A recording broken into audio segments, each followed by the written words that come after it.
It's time. It's time. It's time for us. It's time for us to get the show on the road.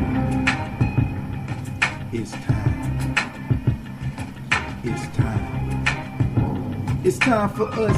It's time for us to get this show on the road. Yes, sir. In case you didn't know, TJ in the booth on Spreaker Radio, and he probably tell you something that you probably didn't know. That's impromptu, right? Not anymore. Can make you laugh and make you think and make your ass wonder. Can get you shots of life lessons to make it a double. So sit back and relax like you're chilling at home. No scripts, no notes, straight from the dome. Oh yeah, and since we talking about your home, you can listen there on your desktop or your iPhone, iPad, Android, Kindle, whatever. Or listen to the podcast, it really don't matter. TJ Nitty Gritty, I know you gonna be loving it. Oh yeah, one more thing.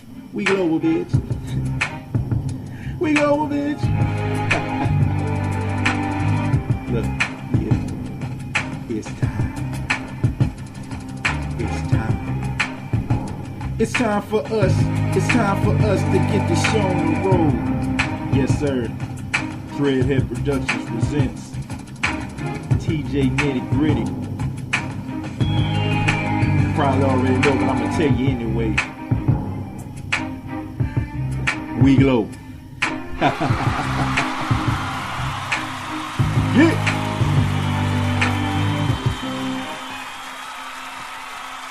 Thank you. Thank you. Thank you. Thank you, thank you, thank you, and thank you some more. This is a special edition of TJ's Nitty Gritty, but it will be entitled TJ's Sports Hour. Yeah, we will get back to the nitty gritty starting next week, 2014. We're going to be starting a whole different year. We got a whole different format coming up for you all. But we had a lot of things that needed to be discussed. So we're going to strictly focus on sports here today. That's why the show is entitled tonight TJ's Sports Hour. So your boy can do it all, man. I'm a multitasker. I'll let your boy. Yes, sir. Yes, sir. I can do it all. And man, they got a lot of stuff going on. A whole lot of things going on around the National Football League. And happened on yesterday. Probably the most exciting and pulse racing NFL Week 17 that I can actually ever think of. I mean, every single game seemed like it had a meaning. Every single one. We're going to get into what happened on yesterday. We're also going to be talking about Black Monday. Yeah, that's right. Black Monday, everybody. Oh, come on now. Come on. Yeah, we got to discuss it. We got to discuss it. Some coaches out there have got canned. Yeah, they gave him the old he-ho, the old axe. And one person actually got fired on yesterday. So we're going to give you all the coaches that were fired and some of the people that I feel would be a good fit for the vacant position. But first, you already know, we got to start it off. We're going to talk a little bit about what happened on yesterday. The end of the NFL season, Week 17. A lot of things happened. A lot of playoff positions was on the line. If you're an NFC fan and you think that your team was probably going to be a 3 or 4 seed, you have to wait till Week 17. I never seen anything like that. Usually, you'll see teams that come in, they'll pretty much have it wrapped up around Week 17. You got a lot of people resting starters, and a lot of people already clinched the divisions and first round buys, but every single game was worth something. I mean, even if you were a number 1 seed, you could not afford to rest your players, except if you were only one team in particular. And you know what I'm talking about. I'm talking about the Kansas City Chiefs. And speaking of the Kansas City Chiefs, we're going to talk about them first. Going into San Diego, taking on the San Diego Superchargers. Yeah, they took on the San Diego Chargers on yesterday. Now, a lot of people, have mixed emotions about this game. And by people, I mean the people out there in Pittsburgh. Yeah, the Pittsburgh Steelers fans are very upset. They're upset because of one particular call. If you haven't seen the game yesterday, with 4 seconds remaining, Ryan Suckup, the kicker for the Kansas City Chiefs, had an opportunity to kick his team to victory, and knocked the San Diego Chargers completely out of the playoffs, which caused the Pittsburgh Steelers to be a wild card team. See, at the beginning of the Sunday, the Pittsburgh Steelers needed help. They needed Baltimore to lose, which Baltimore did. They lost to the Cincinnati Bengals. The defending Super Bowl champions will not be appearing in the postseason. Then you had the Miami Dolphins, who lost to Geno Smith and the New York Jets and Rex Ryan, who I will talk a little bit about later on in the show. But the San Diego Chargers and the Pittsburgh Steelers were the last two teams standing. If the San Diego Chargers were to lose yesterday, then the Pittsburgh Steelers would have been in the postseason. So, once again, Ryan Suckup missed the field goal.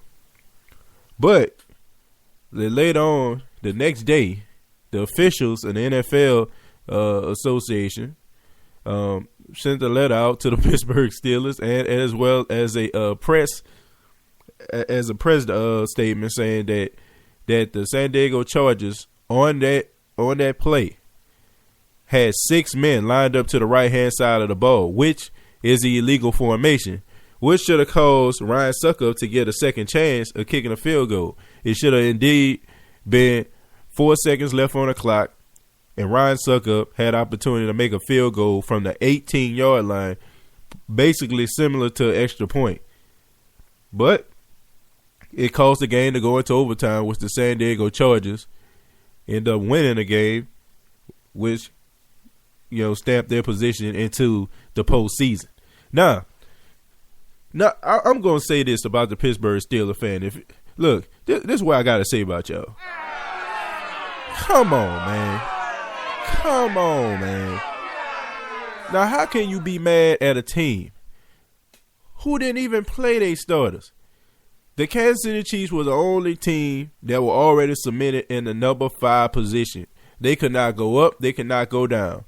I mean, they had a stellar season, but of course, Peyton Manning and the Denver Broncos will be the number 1 seed. So the Kansas City Chiefs were already stuck at 5. Alex Smith didn't play. Jamal Charles didn't play. Thomas Halee didn't play. Eric Berry. A lot of the starters, most of the starters did not play.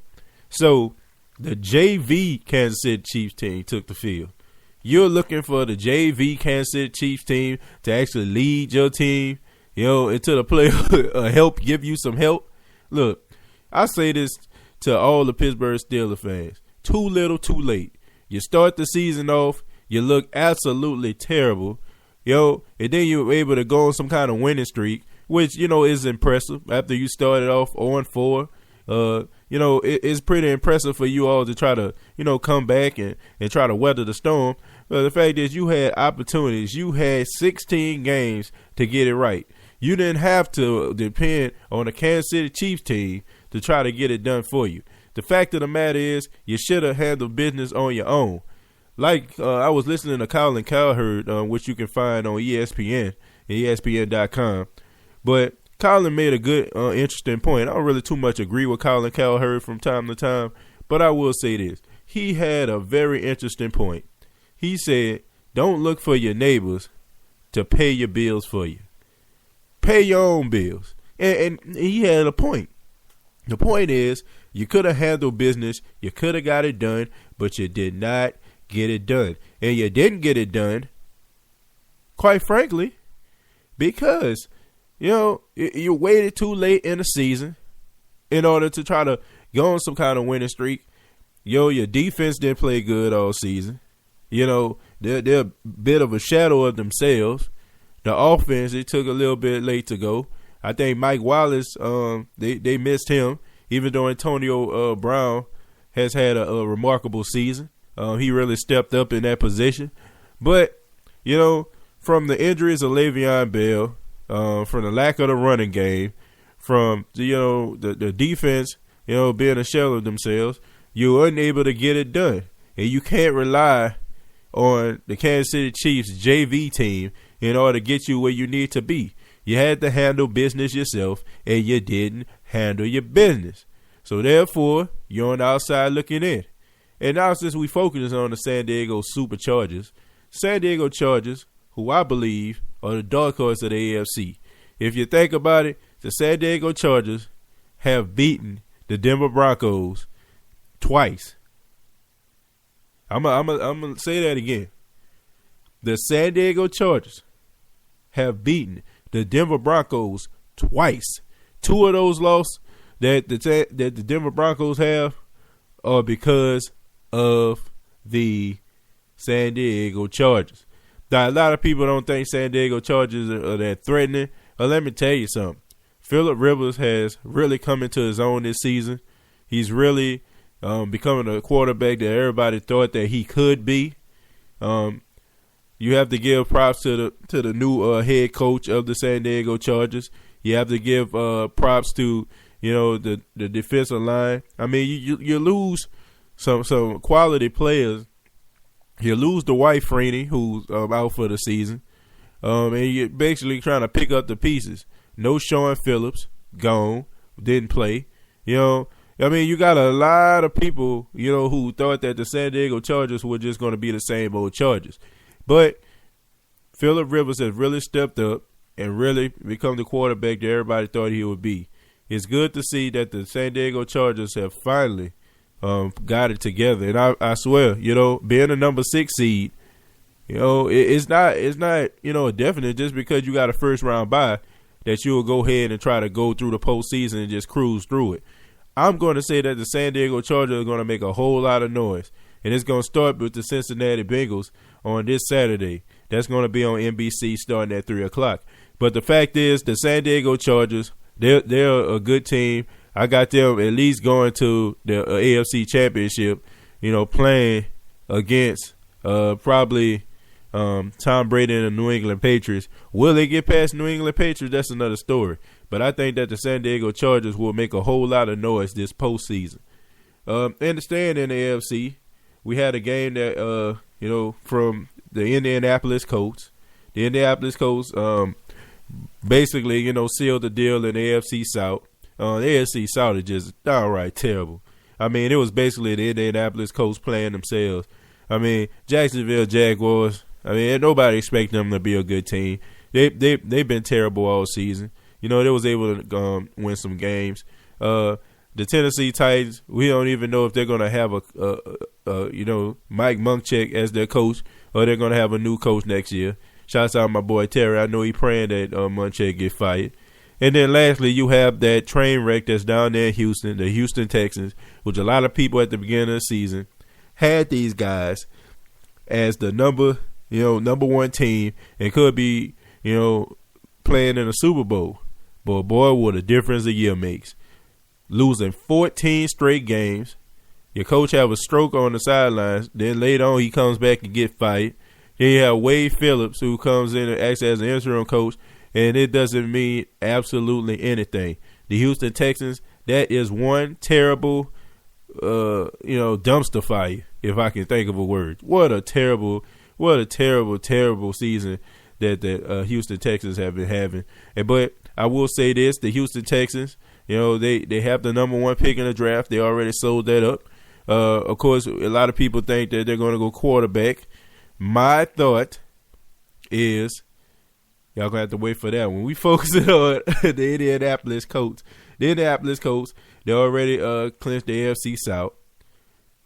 They, have to play a team that a lot of people, aren't really looking at to make that much noise, going into the wild card round.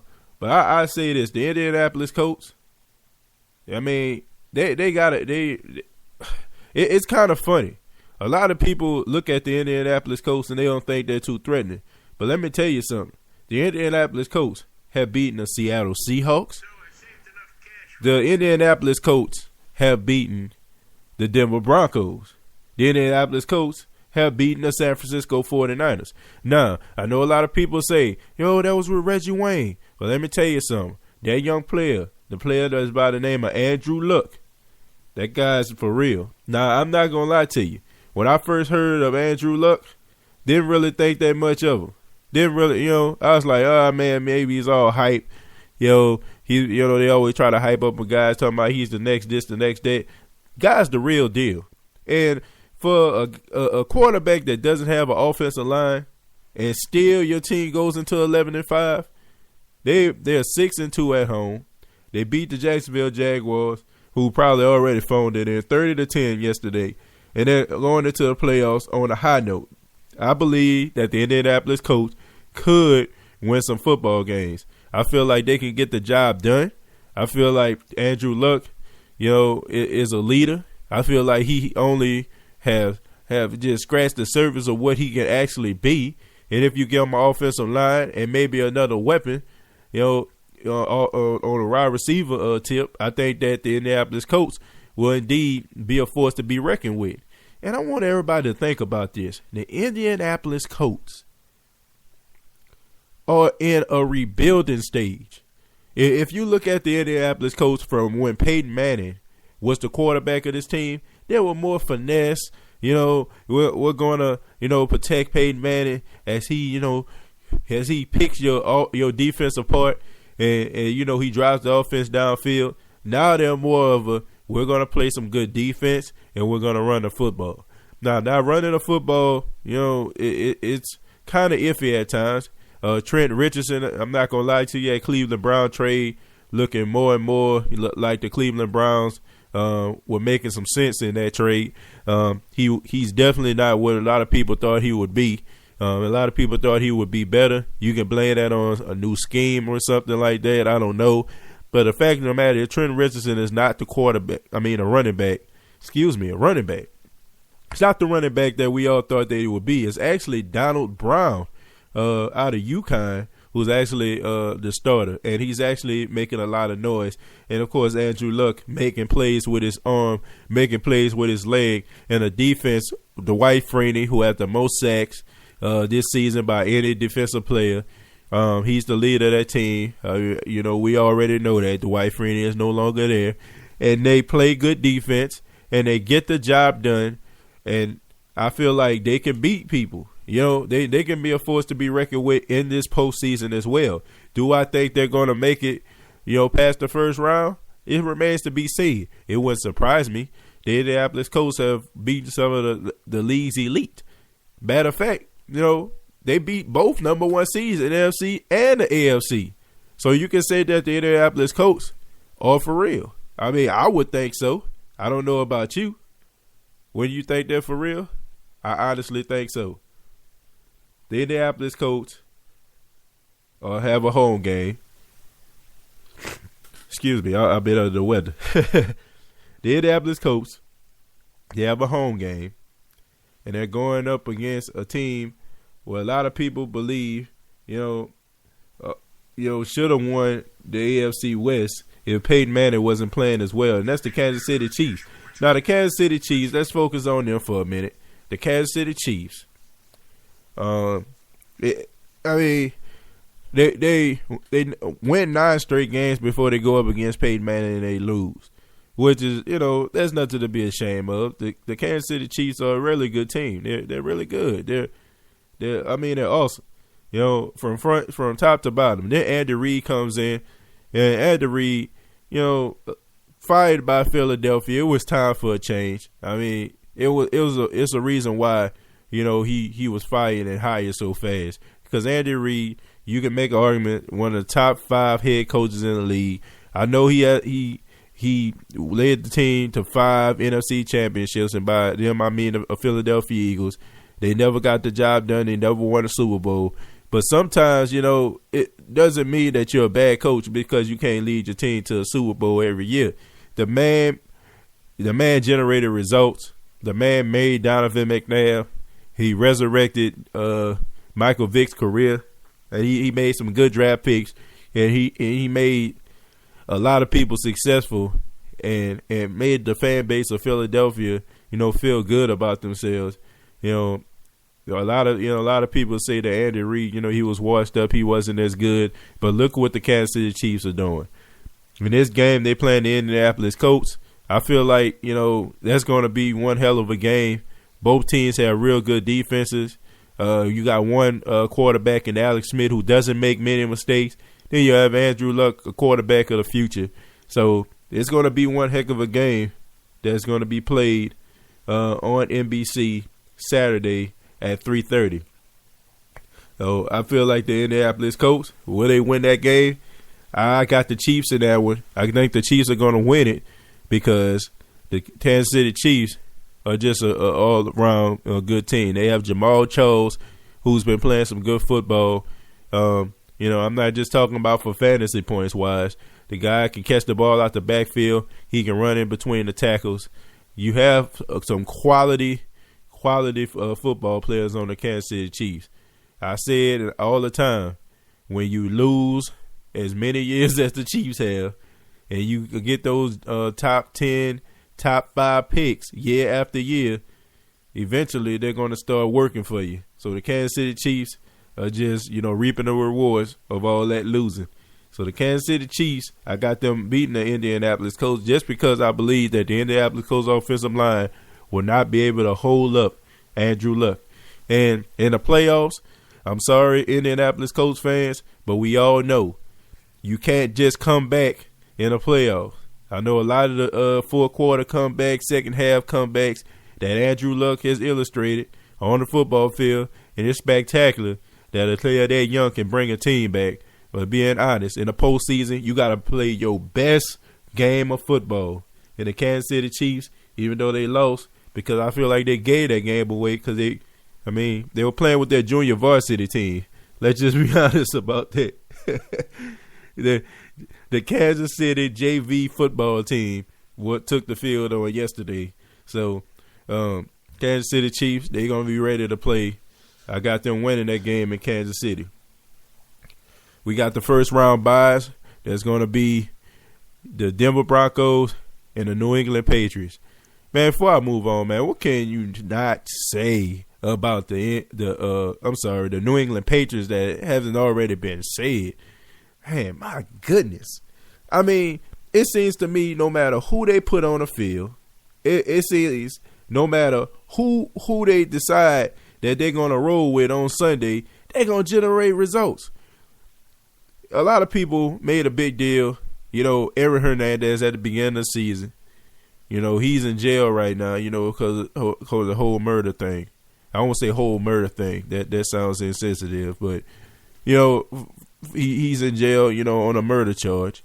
Then you have Rob Gronkowski, who had surgery, hip surgery. Then he had, elbow surgery as well. Then you have Vince Wilfork that goes out. Gerard Mayo, he goes out. Wes Welker, he goes to Denver. And they still have a first round bye. That was 6 of your best players. Wes Welker leaves. What do? They get Dan Amendola. Dan Amendola, he was touch and go. He's hurt. He's healthy. He makes a couple plays. But Julian Edelman comes in. A former quarterback comes in, throws, Tom Brady throws the ball 110 receptions this season, 110 receptions. Man, I don't care what nobody say. I mean, I'm relatively young, but I got to give props where props due. I never seen Vince Lombardi.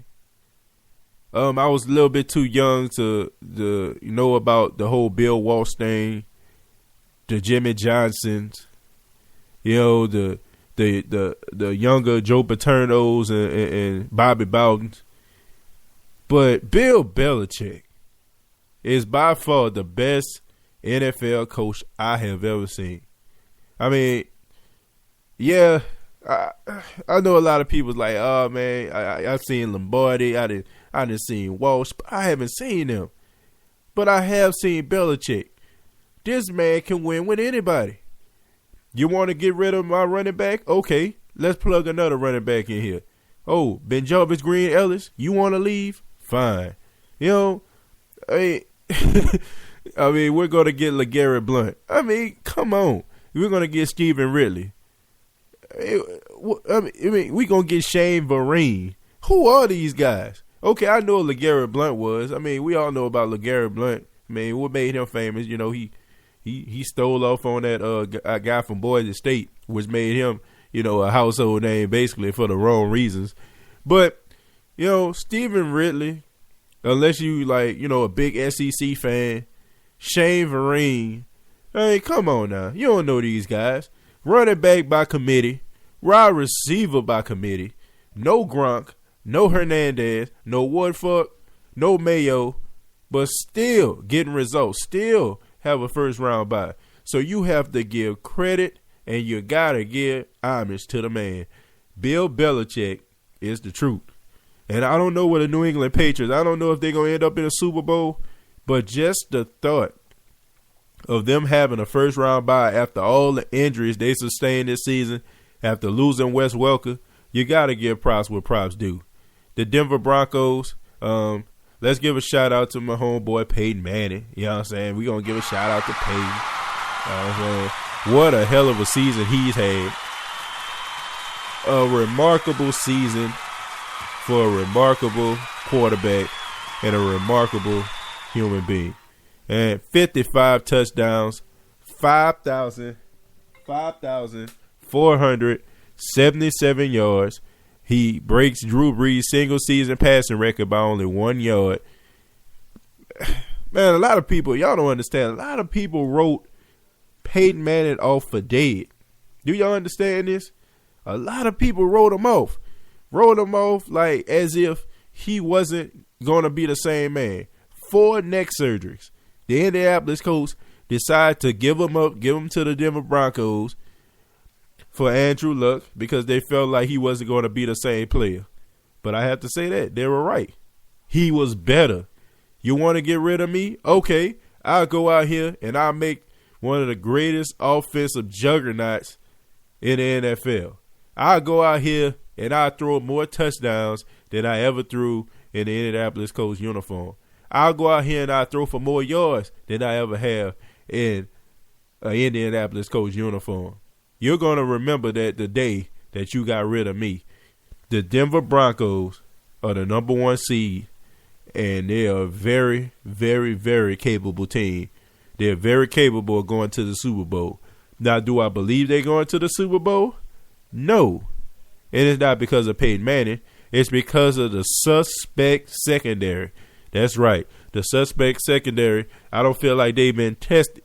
I feel like they've been bailed out by the stellar play of Peyton Manning in that offense. I mean, you got Eric Decker, you got Denarius Thomas, you got No Sean Moreno, Monty Ball, and you got Thomas out there, the tight end.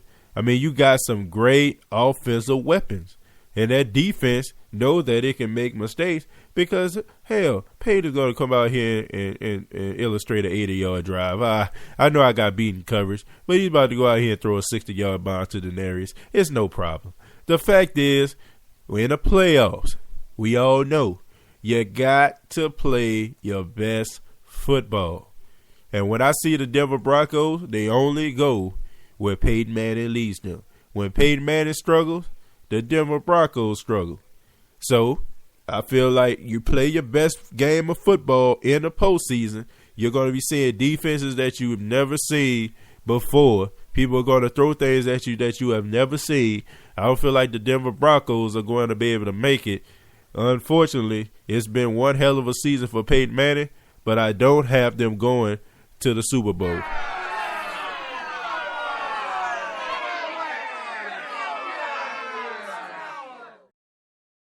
What you mean, boo, man? Come on now. The fact is, you know what the deal is. You know what it is. The Denver Broncos, offensive team. You know what they say? Offense win games, defense win championships. Last time I checked, the defense, suspect. Von Miller, out. Yeah, do y'all understand that? The significance of Von Miller. One hell of a linebacker. He is out. The secondary been banged up all season. I don't know if Dominique Rodgers-Cromartie is playing or not. Champ Bailey, I think this is his last season. I don't think he's going to be coming back. Just all around mediocrity in the secondary. And that's the reason, that's what cost them the game last year when Jacoby Jones got behind the defense. And I feel like it's going to be deja vu this year. You put the clamps on Peyton Manning. You find ways to pressure him. You get pressure on Peyton Manning.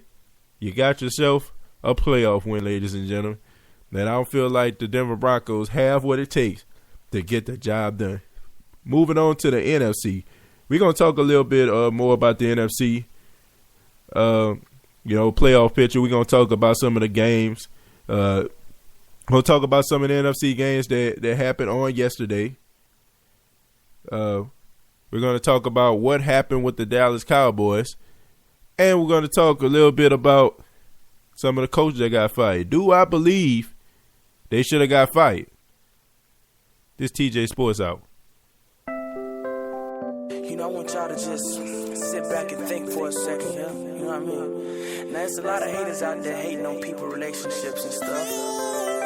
Don't nobody want to see you happy. They always trying to take your joy and bring you down. You did.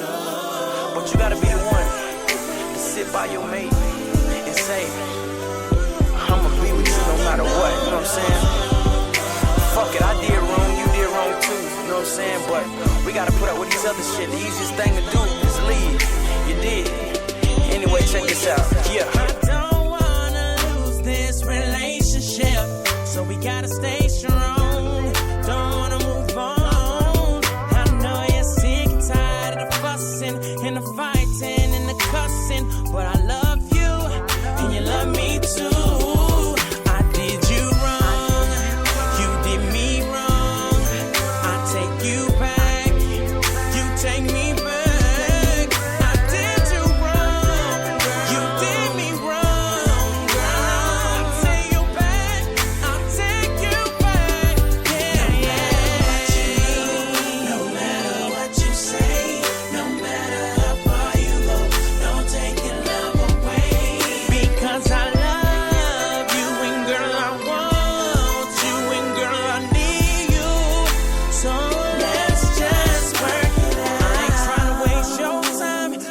Trying to waste my time. Ain't no need to waste no time, cause we done put in too much time. I ain't trying to waste your time. I ain't trying to waste my time. Ain't no need to waste no time, cause we done put in too much time.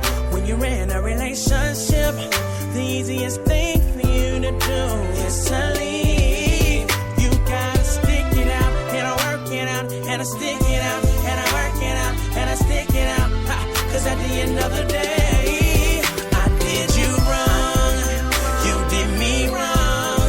I take you back, you take me back. I did you wrong, you did me wrong. I'll take you back, I'll take you back. No matter what you say, no matter how far you go, don't take your love away. Because I love you and girl I want you and girl I need you. So let's just work it out. I love you, baby. I need you in my life. You know what I'm saying? I'm sick and tired of the arguing and all that good stuff. I mean, I'm pleading on this track because I really, really love you. I really want us to work out. And I want to marry you, baby. You know, I want you to be in my life for the rest of my life. You know what I'm saying? Anyway, I'm just talking a whole lot of jibber jabber. But me without you is like the moon without the sun and the sun without the moon. And Pleasure P without Pretty Ricky. And you know what I'm saying? A blunt with no bro. Ecstasy with nobody. You know what I'm saying? You get what I'm saying, baby? You dig, huh? You dig, yeah. Holla at your boy. I love you. Did you wrong? You did me wrong. I take you back. You take me back. I did you wrong. You did me wrong. I'll take you back. I'll take you back. No matter what you say, no matter how far you go, don't take your love away. Because I love you and girl I want you and girl I need you. So let's just work it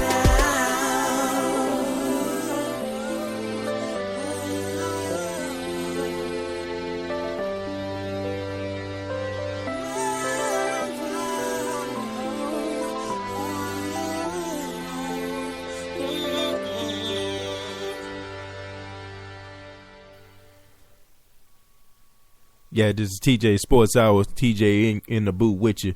You already know what it is. I'm already going to tell you anyway. It's We Global. We in the studios. We talking about sports here tonight. You can check out TJ's Nitty Gritty every Wednesday night, 9 p.m. We're going to get it starting next week, going into the 2014 year. We're going to be doing real big things. Y'all just check it out. Y'all can check out my Facebook page, Tim Jones. That's my government name, y'all. Not government.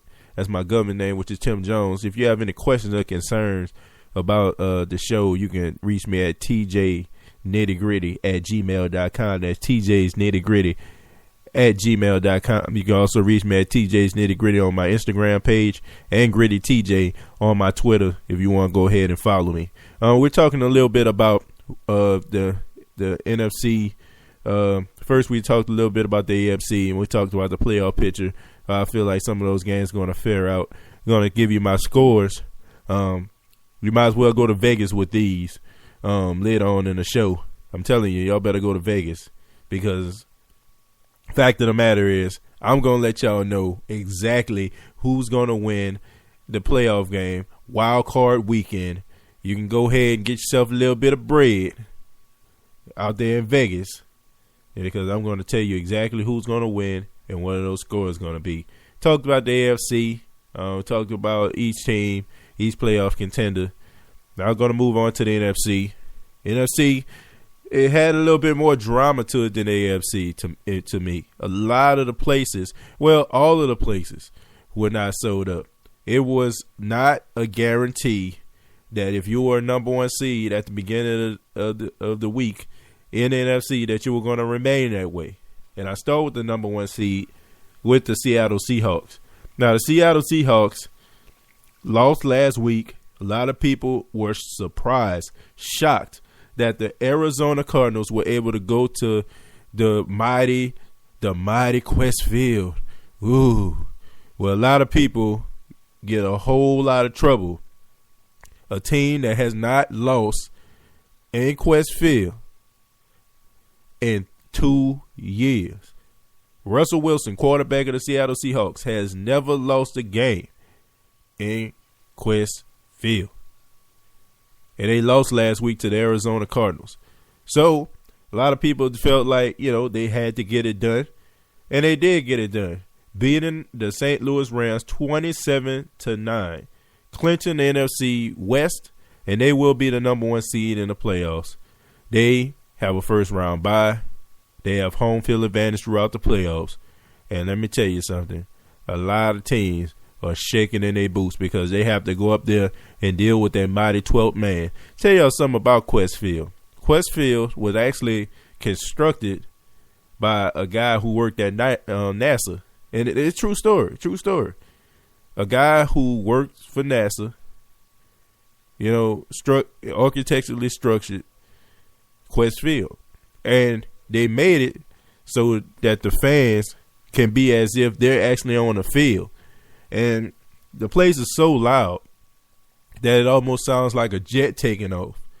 So, it can cause a lot of people distractions, and nobody really likes to play there, which is a great home field advantage for the Seattle Seahawks. So, the way to the Super Bowl goes through Seattle as of right now. The Seattle Seahawks, I feel like they can be beat. But do I feel like a team can beat them? That remains to be seen. Now, I know a lot of people saying the San Francisco 49ers. I hear a lot of a lot of people talking about the San Francisco 49ers going into Quest Field and being able to knock them off. But let me give y'all a little history lesson. The San Francisco 49ers, Quest Field, it ain't happening, Captain.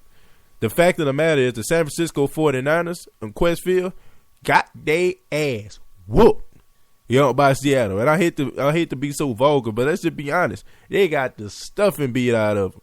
On Sunday Night Football, they can't hang with these guys in Quest Field. But, you can say that about a lot of teams. You can say that about the Saints. You can say that about a lot of teams that came in the Quest Field, thought they were going to get a win, and come up empty-handed. So the way of the Super Bowl, as of right now, goes through Seattle. Going in with the number 2 seed, that wasn't even a definite. The Carolina Panthers. Carolina Panthers coming off a heroic heroic win last week against the New Orleans Saints at home in Carolina. Cam Newton shows up, does what Cam Newton does, doing it big time play to Dominique Hickson, giving them the number 2 seed for right now. They had to beat the Atlanta Falcons, which they did. And the defense showed up. 9 sacks on Matt Ryan. I mean, I had to ask my brother. Me and my brother had a conversation yesterday. I said, did the Atlanta Falcons play with 5 players or did they play with 11? 4 of them, I guarantee you, if they were not offensive linemen. 9 sacks. 9? Come on. Atlanta, you ought to be ashamed of yourself for putting on that type of performance. Tony Gonzalez, last game. You playing at home in a Georgia Dome. You could at least try to win for Tony. Now, I'm not saying that. A lot of people say, oh, man, TJ, you're a Saints fan. You just won. Nah, man. The fact of the matter is, Tony Gonzalez, you begged the man to come back. The man was content on retiring. He said it just wasn't meant to be. I can go out like that.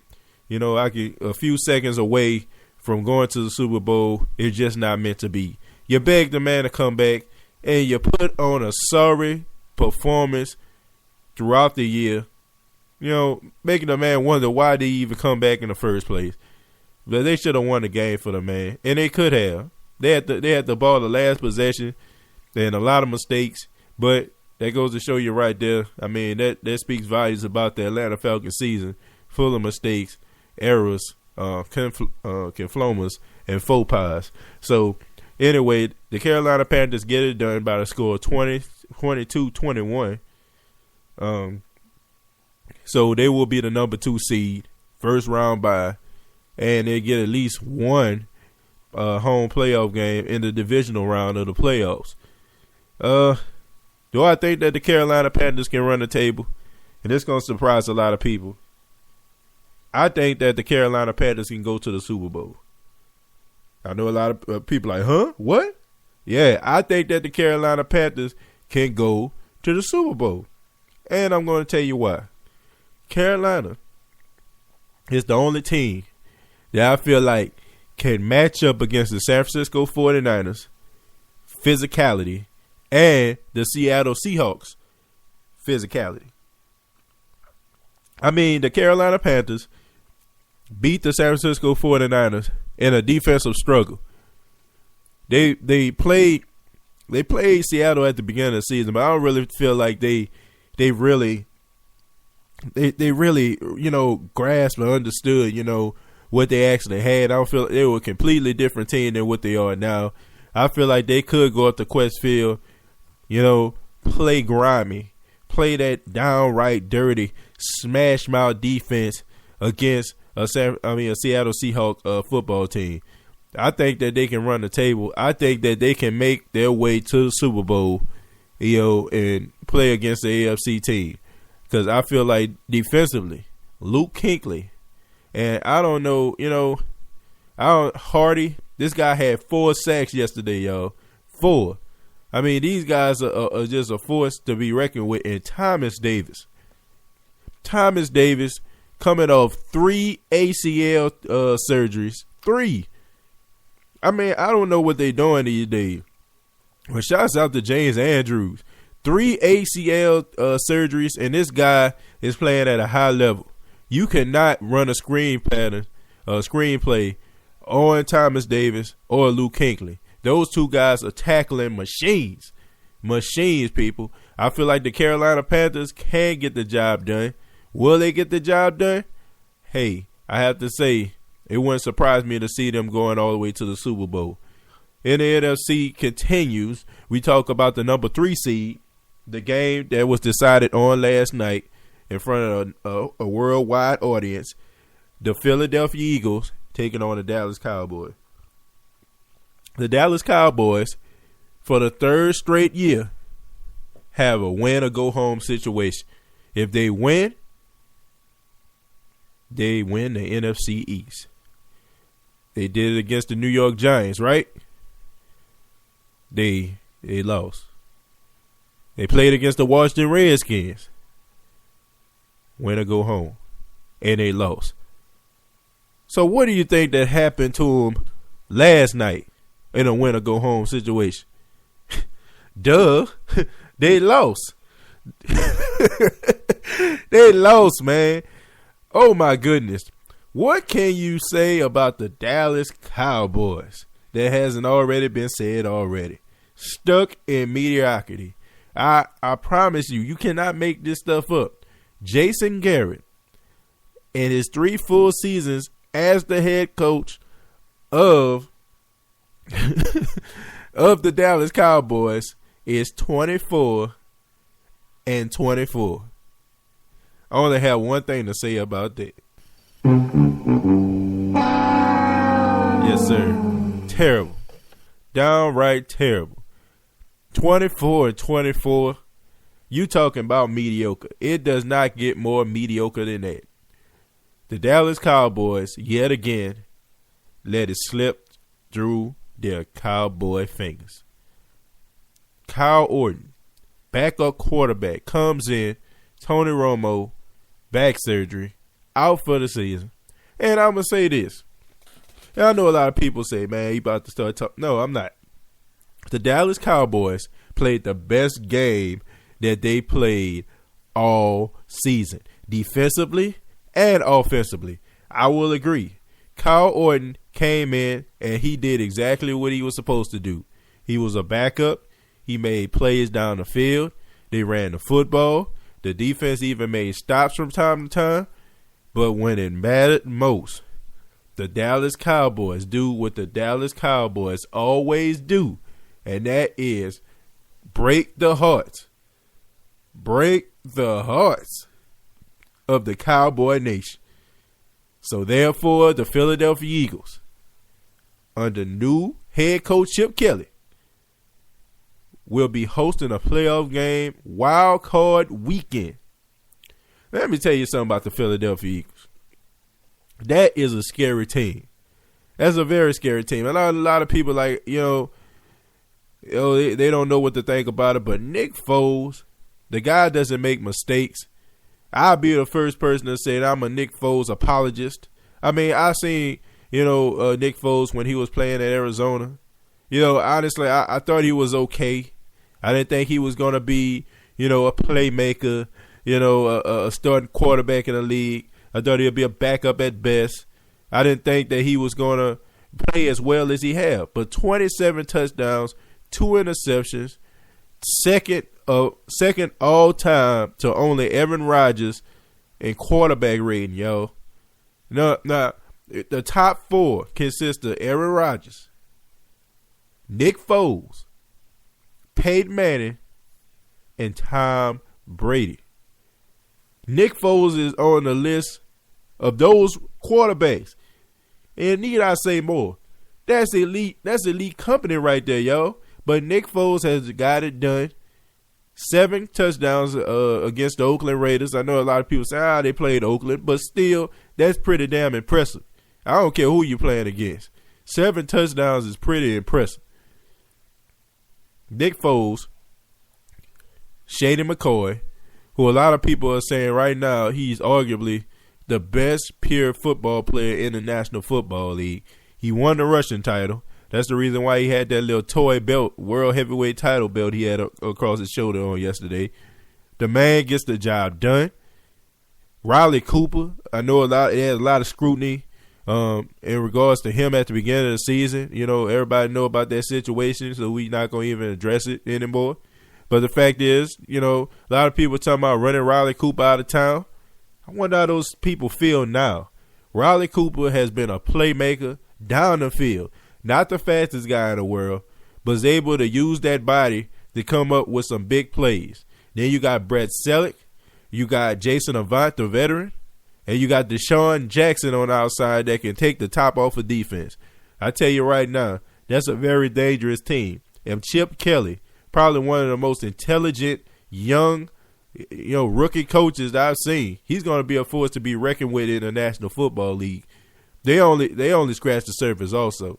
They only scratch the surface of what the Philadelphia Eagles are going to be. I see the Philadelphia Eagles winning the NFC East.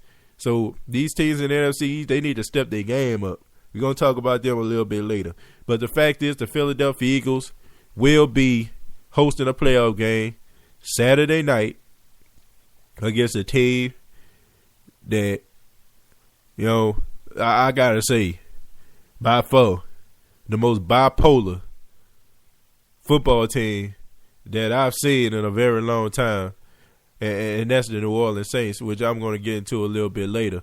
But we're going to talk about the other game that happened. That's the Green Bay Packers and the Chicago Bears. Okay, the Chicago Bears, they playing at home, got embarrassed last week by the Philadelphia Eagles, only scoring 11 points. And now a lot of people thought that they were just going to win the division. No. I bet they wish they could have that game back last week, because if they would have won that game, they would have clinched the division. But they did get the job done, so it opened up a door for the Green Bay Packers. And Green Bay Packers, you give them opportunity, they took advantage of it. Aaron Rodgers got activated off the injury list. A lot of people don't know if he was cleared by a doctor or not. I don't think it really mattered the way he played. The fact is, Aaron Rodgers comes back, you give him a fighting chance, and what you think he did? He did what Aaron Rodgers always do. He got the job done. Randall Cobb comes back, had a broken fibula, big time player, two good players that they were missing most of the season. Aaron Rodgers had been out since week 9. Randall Cobb had a broken fibula, like I said. Caught 2 touchdowns in the game, including the go-ahead touchdown to put them up for good, clinching the NFC North.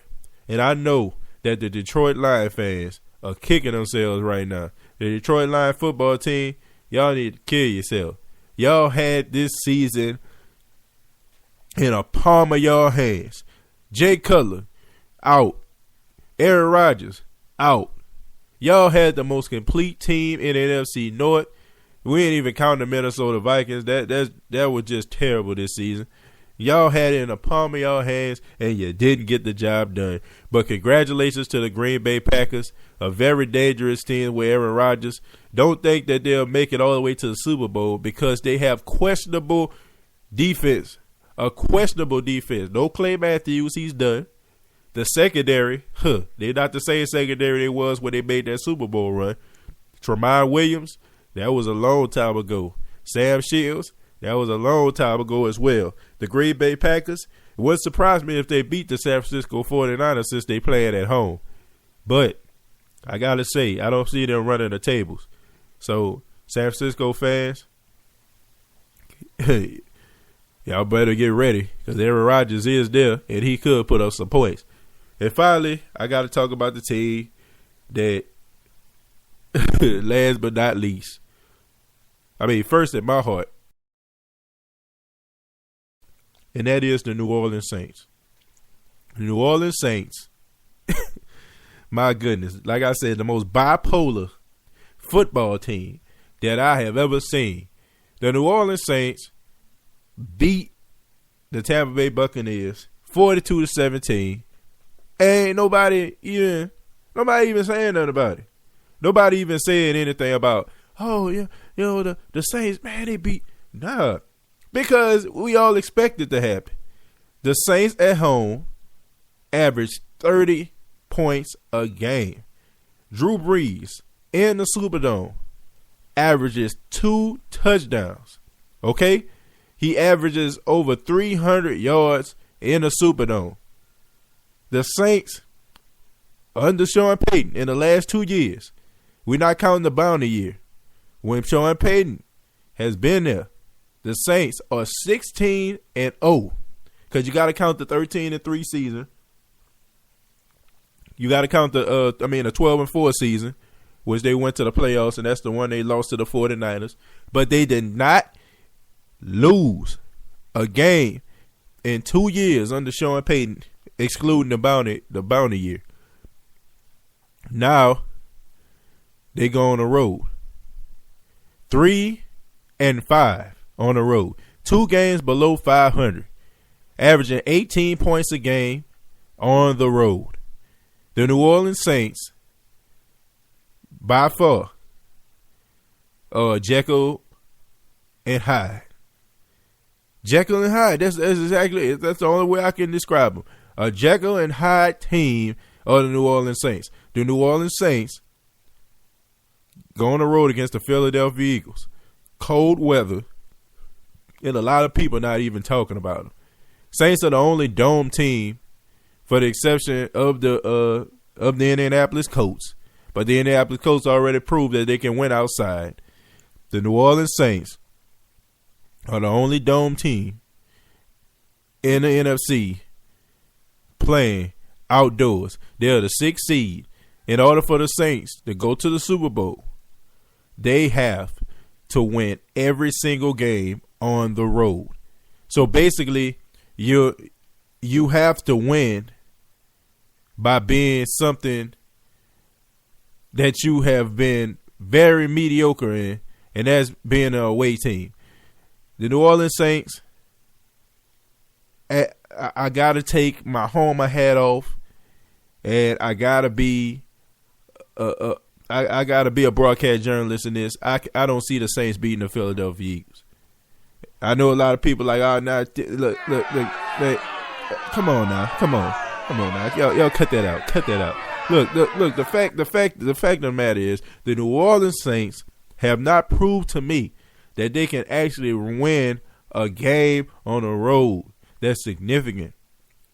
The Saints have played some complete games, but when it comes down to the last possession, they cannot get that first down.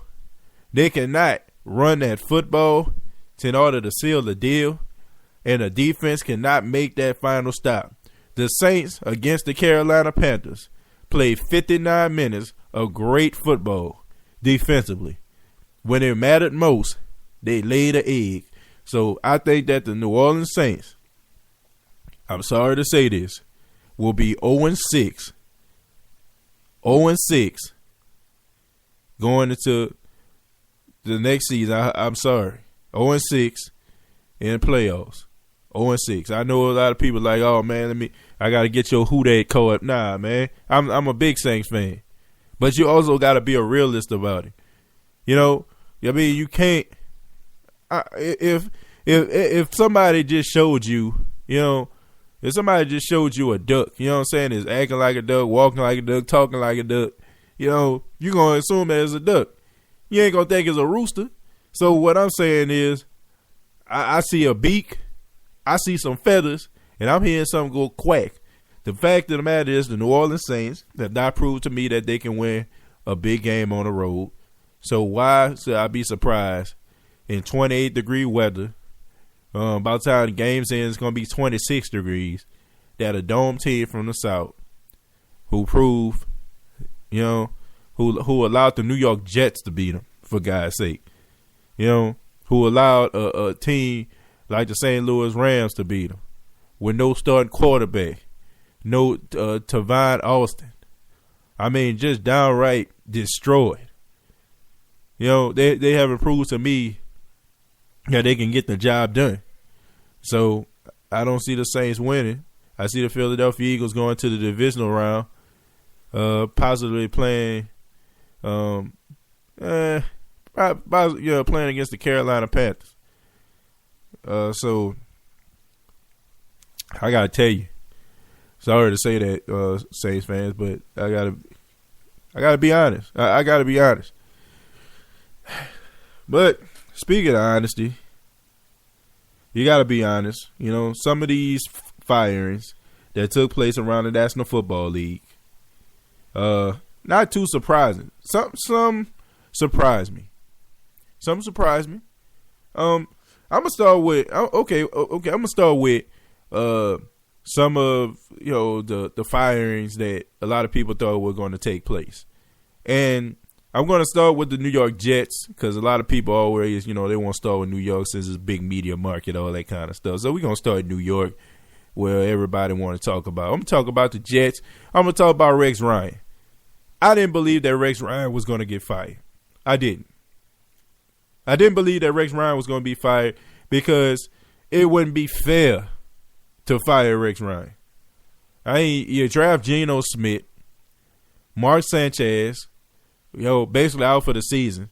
I feel like if you had Mark Sanchez and Mark Sanchez didn't play well, and then you put Geno Smith in and he didn't play well, then you'll have a legitimate argument because of that. But you have no wide receiver. Santonio Holmes, I don't know if he didn't want to play there or he just quit. Yeah, running backs, but hey, not really quality running backs. I know Chris Ivory, he's a good back. You paid money to get him there, but I don't feel like you need more of a finesse back as well, somebody that can catch out the backfield. I don't feel like they had that. Defensively, they were one of the best defensive teams in the league. And I feel like Rex Ryan was owed a chance. He was 8-8. And the locker room didn't give up on him. I just seen something before the show started on NFL Network when the owner told, the team that Rex Ryan was going to keep his job. The football players were jumping all on top of Rex, excited because he didn't lose the locker room. And I feel like if you don't lose the locker room as a coach, then there's still a fighting chance, that you can turn, your coaching career around. And he has the right group of players. The Jets have a total of 9 draft picks going into the draft. So I think the majority of them are going to be offensively. I feel like the New York Jets are going to get the job done, in the draft. And also probably get a key wide receiver in the offseason. Somebody that's on a free agent wire. I don't know. I got to check my free agent list who can be a possible free agent for next year. But the New York Jets, I think, they'll be able to weather the storm. And I think they might be a playoff team next year. I'm proud to Rex Ryan. I'm glad that they didn't quit on him. I'm glad they didn't fire him because he deserved a second chance. Moving on, we got to talk about the Detroit Lions. Detroit Lions fired coach Jim Schwartz today, and I got to say, I'm not too surprised by this. Not at all. I got a bone to pick with Jim Schwartz. Honestly, I got a bone to pick with this man. Jim Schwartz should have been fired a year ago. Hell, Jim Schwartz should have been fired 2 years ago. The Floyd family, I guess because, the entire state of Michigan, is bankrupt. So they kind of feel sorry for people. They want people to work. But the fact of the matter is, Jim Schwartz should have been fired. Jim Schwartz had no business even being the head coach of the Detroit Lions. You have a total of 14 players. 14 players were arrested, pulled over by the police, or not even playing the league no more. That's a mixture of 14 players. You got a man who, after a loss, you're the head coach, man. You're the head coach. You're the leader of men. These men go where you lead them. At the end of a game against the San Francisco 49ers a couple years ago, he gets upset because Jim Harbaugh is celebrating a win. Of course, he won the football game. He's going to be happy. I would be happy. I won a football game. But he wants to chase the man down and challenge the man to a duel. And Ndamukong Suh constantly getting fined by the league. Nick Fairley, fined by the league. Titus Young, man, not even in the league no more. A tortured soul, so to speak.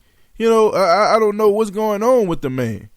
But if you had a coach that was leader of men, like a Mike Tomlin, like a Tony Dungy, like a John Gruden, like a Rex Ryan even, a coach that can actually understand his players, then the Detroit Lions would not be looking on the outside end of a playoffs with 2 starting quarterbacks in your division wasn't even playing, out for weeks. Jim Schwartz in the middle of a game, week 16, crowd boos him. He looks around and starts fussing at the crowd. instead of you focusing on your team trying to come back in a game. Trying to come back in a game, you decide that it's more important to turn around and address the fans displeased with your play calling. That man deserved to be out of town. The Detroit Lions, by far, are the most attractive job that a head coach can want or desire. You got the best wide receiver in the league in Calvin Johnson. You got two of the most dominant defensive tackles in Ndamukong Suh and Nick Fairley. You got Ezekiel Ansah at the defensive end. You have Reggie Bush, by far probably one of the most best dual threat backs, and had a Pro Bowl season. You have all this talent on this team, and this man cannot win with it. By far, the most attractive job going into the offseason. Jim Schwartz, he deserves to be somebody coordinator somewhere. This man is not a leader of men. This man is not a man that you can just say, I run through a wall for. Jim Schwartz is a disappointment. Jim Schwartz let down his team. Jim Schwartz let down the entire Detroit organization. He let down the city of Michigan, the fans of the Detroit Lions. Bonehead calls. Jim Schwartz, he deserved to get fired. Who next? Mike Shanahan, Washington Redskins. I got a lot of respect for Mike Shanahan. I got a lot of respect for him. I got a lot of respect for Mike Shanahan because Mike Shanahan won Super Bowls, multiple Super Bowls, with John Elway towards the latter end of his career, towards the end. And, he turned Terrell Davis, a 6th-round draft pick, into a superstar.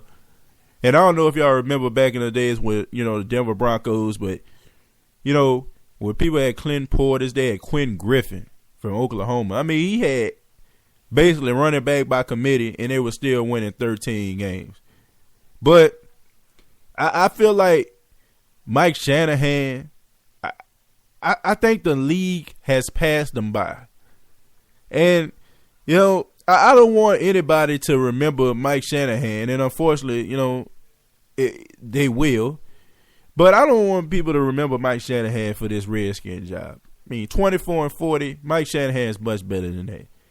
Mike Shanahan is the type of coach that wants players to do what he wants them to do. He's old school. He's a disciplinarian.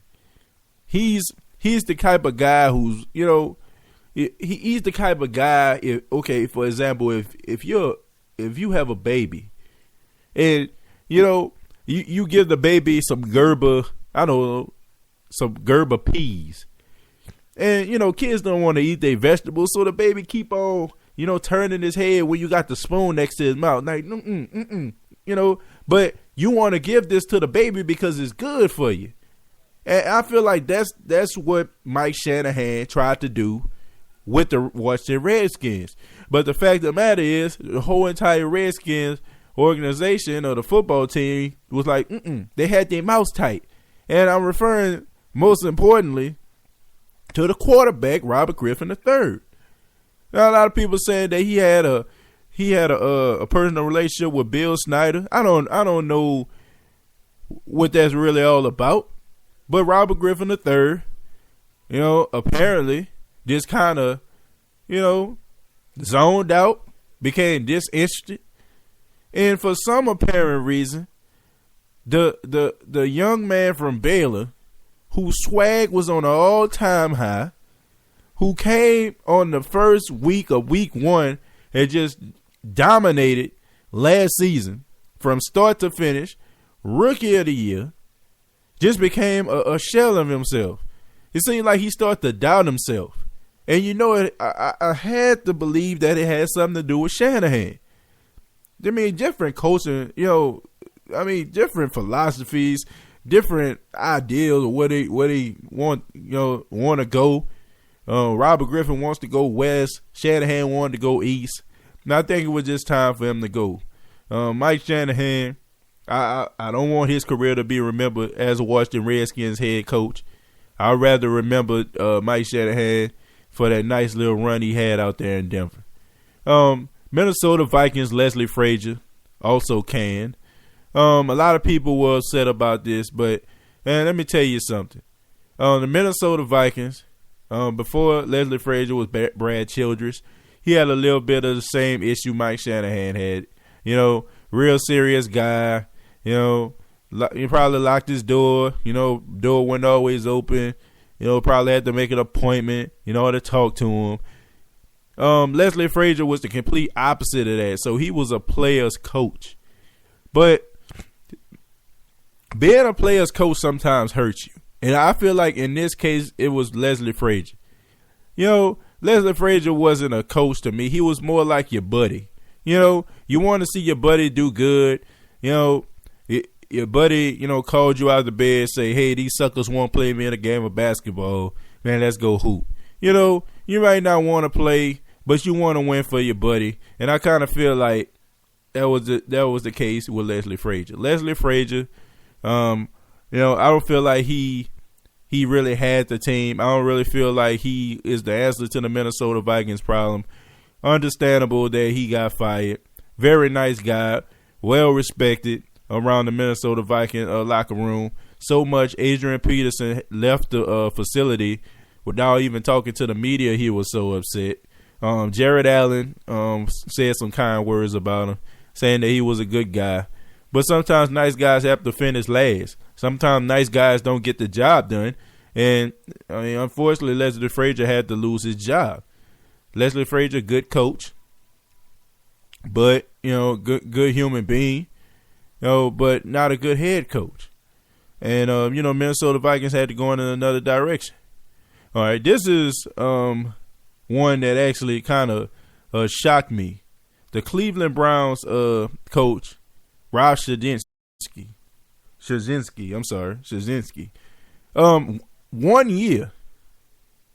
1 year, and they fired the man. Be that as it may, they 4-12, but they the Cleveland Browns. And is it his fault that you got rid of Trent Richardson and replaced him with Willis McGahee? Now, I know in a couple years, a couple years ago, you heard Willis McGahee, he'll be like, ooh, man, that's something. But Willis McGahee is 32? I mean, you don't have a quarterback. Brandon Wheaton clearly wasn't the answer. A train wreck. Then, you had Bobby Hoyer. Not Bobby. Yeah, I think that's his name. Hoyer comes in. I mean, he plays admirably. He tears his ACL. Then Jason Campbell comes in. He gets concussed. And you have to go back to Brandon Wheaton. Not going to win no game with Wheaton. I just feel like, the man wasn't even a coach for a year yet and you're letting him go. So I feel like he was a scapegoat. And I don't think that they gave that man a chance in order to, try to, put his philosophies in place. So I think it was a bad move by the Cleveland Browns. You're not going to get anywhere. You're not going to be stable. You're not going to be stable as an organization if you keep firing coaches. If you keep firing coaches, then, how are you going to grow? How are you going to prosper? How are you going to put his ideas in place? You're going to keep on starting from scratch, back to the drawing board. But, what do you expect from the Cleveland Browns? Stuck in mediocrity, can't get over that hump. Even the Cincinnati Bengals didn't arrive. Come on, man. It's time, Cleveland. It's time for you all to get a quality coach. I know a lot of people, a lot of sources saying you're looking at Josh McDaniel. Good luck with that. Yeah, that's kind of whole homage to me. I know a lot of people like, Josh McDaniel, but he didn't do nothing in Denver. So what make you think he's going to do something in Cleveland? So seems like to me Cleveland just wants a name, and I feel like that owner is just trying to get his Jerry Jones on. He just wants to be, a figurehead and want to be a polarizing figure. But you got two things going against you. One, you're in Cleveland, and second, I mean, y'all suck. So,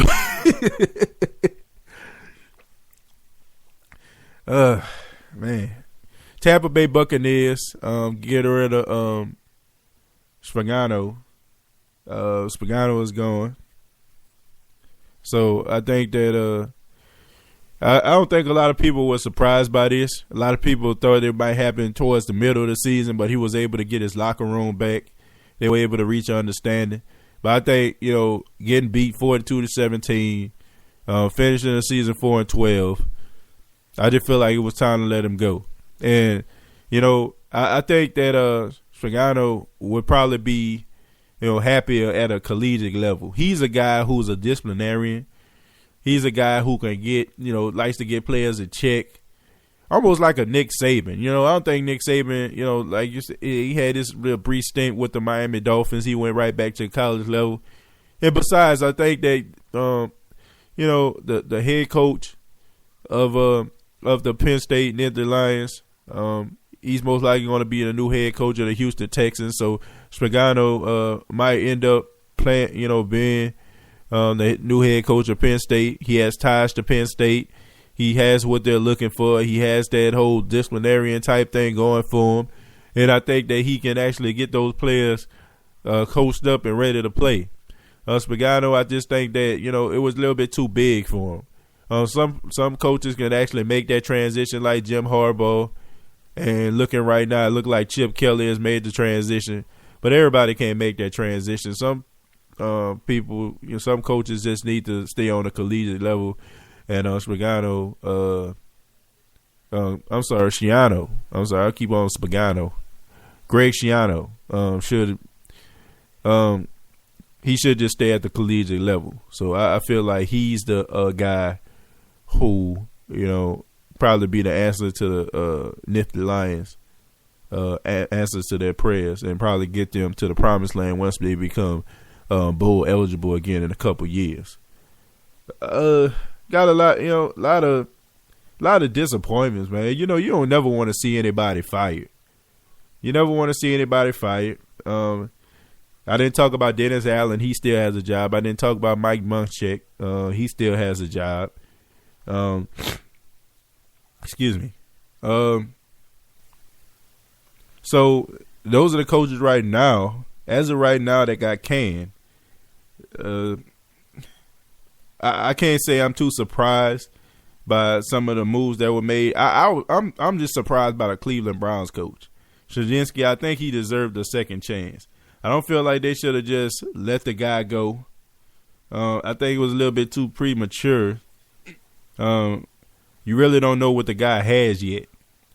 But I think that these teams are going to be able to weather the storm. They have some good talent on the team. And, I think that some of the decisions that actually were made were the right ones. Lastly, before I go, I'm going to talk about, a lot of people talking about Jason Garrett should have got fired.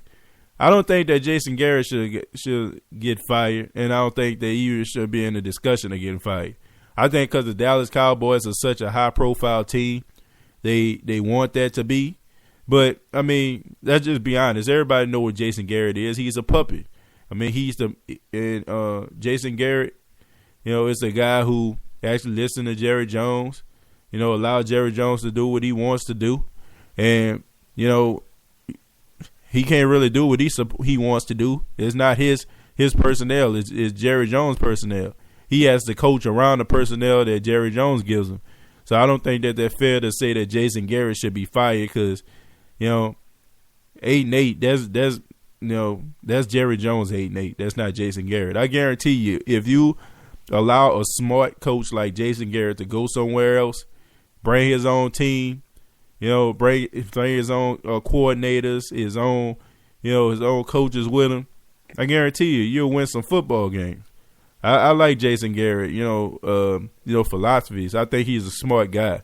I just feel like it's just too much going on. I just feel like too many people, in your ear. I just feel like, you can't run things the way you want to run them. So I'm going to give Jason Garrett the benefit of the doubt. So I think he should keep his job.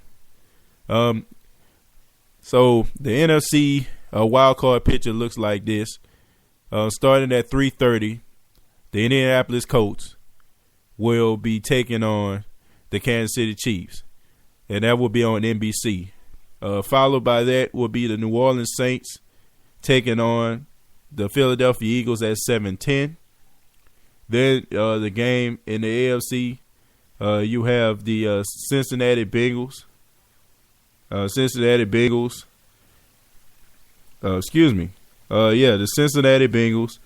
in a wild card game. They will be taking on the San Diego Chargers in Cincinnati, and that game will be at 1 Eastern Standard Time. And then followed by that, you have the San Francisco 49ers. They will be going to Lambeau Field to take on the Green Bay Packers, and that game should take off again 4:15, and that's Eastern Standard Time as well. So those are your games. The game for the Bengals and the Bengals game, that game will be on CBS. And, of course, you have the game, the Green Bay Packers and 49ers, that will be played on Fox. And the winner of the Cincinnati Bengals, San Diego Charger game, the lowest seed will have to play the Denver Broncos. So, for example, if the San Diego Chargers win, they will have to go to the Mile High City and take on the Denver Broncos.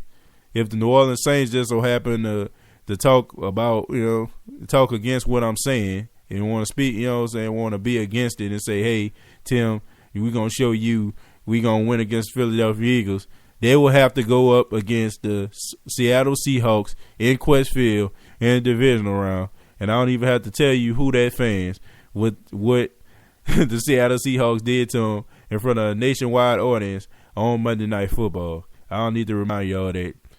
But it's just the number one seed plays the lowest seed available. So if the 49ers end up winning, they'll probably have to play the Seattle Seahawks. So I think that the Seattle Seahawks, honestly, I think they will want the Saints to win because they feel like they have a better chance. It'd probably be a nail biter if they end up having to play the San Francisco 49ers in the divisional round. So those are your games. This has been a special edition. This is TJAYS Sports Hour, even though it's an hour and 20. I'd like to thank you all for tuning in. It's been a great show. Like I say, y'all get in touch with your boy under my government name, which is Tim Jones on Facebook. Also, you can reach me at TJ's Nitty Gritty. That's on my Instagram. Gritty TJ is my Twitter. And if you have any questions about the show, you can check me out at tjnittigritty@gmail.com. That's TJ's Nitty Gritty @gmail.com. I also want to give a special shout out. A lot of people may not know this, but on Christmas Eve, your boy got engaged. So, you know what I'm saying? You already know. Yeah. Trying to tie that knot. Y'all pray for me. So, special shout out to my fiance, Ms. Alexandra Reed. Somebody real special to me. I love you. I know she listens. She listens to all my shows, and I appreciate the love and support. She also serves as my technical director. She tells me if I'm too loud or too quiet or something going on. So shouts out to my fiance / best friend / technical director. So this has been a special edition of TJAYS Sports Hour. You already know, but I'm going to tell y'all anyway. We glow.